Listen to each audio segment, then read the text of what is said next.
আসসালামু আলাইকুম। সবাই কেমন আছেন? আশা করি সবাই ভালো আছেন। আমি আলহামদুলিল্লাহ ভালো আছি। সবাইকে শুভ সকাল আমার পক্ষ থেকে। আজকে মদিনায় আবহাওয়াটা বেশি ভালো নয়, বৃষ্টি হওয়ার সম্ভাবনা আছে। বৃষ্টি পড়তেছে, আল্লাহর রহমত। হালকা পাতলা বৃষ্টির মধ্যেই যেতে হচ্ছে ডিউটি। কি আর বলবো প্রবাসীদের কথা, যতই কষ্ট হোক প্রবাসীরা ডিউটি করতে হয়, চালিয়ে যেতে হয়। ডিউটি না করলে তাদের বেতন কাটা হয় আর কি। দেশও একদিন বৃষ্টি হলে এটা যাইতাম না ডিউটির মধ্যে, কোনো কাজ করতাম না, রুমে বসে থাকতাম। আর সেই প্রবাসীরা এখন বৃষ্টির দিনও ডিউটি যাইতে হয়।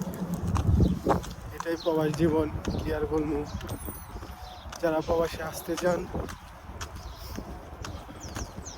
আসতে পারেন, কিন্তু একটা কথা বলি আমি, কি প্রবাসে আসার আগে কাজ শিখে তারপর আসাটা সবচেয়ে বেটার এবং ভালো হয়। কারণ প্রবাসীরা কাজ ছাড়া সৌদি আরব কোনো দাম নেই। যে কোনো দেশে যান, কাজ শিখে তারপর গেলে আর কি আলহামদুলিল্লাহ ভালো হয়। আমি বলবো, ছোটো ভাই হিসাবে একটা মেসেজ দেবো সবাইকে, যে যারা আসতে চান সৌদি আরব, ইনশাল্লাহ কাজ শিখে তারপর আসতে পারেন সৌদি আরব।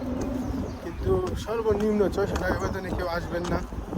সবাই চেষ্টা করেন ভালো একটা কোম্পানি দেখে কিছু টাকা বেশি বেতনে আসার জন্য। ভালো থাকবেন। আল্লাহ হাফেজ। আসসালামু আলাইকুম।